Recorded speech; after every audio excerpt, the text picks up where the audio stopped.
Alright my people, welcome back to my page. In this video I'm going to tell you about the biggest ocean in the world. The biggest ocean in the world is Pacific Ocean. First of all, I will tell you when the ocean was discovered. The Pacific Ocean was discovered on November 1520 by a white man named Portuguese navigator Finland. Pacific Ocean is the biggest and the deepest ocean in the world. The ocean extends from the Arctic Ocean in the north to the Southern Ocean.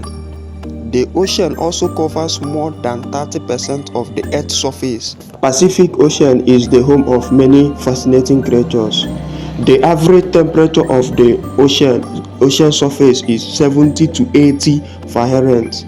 The depth of the ocean is 11.22 meters, while the size of the ocean is 106.5 million kilometers.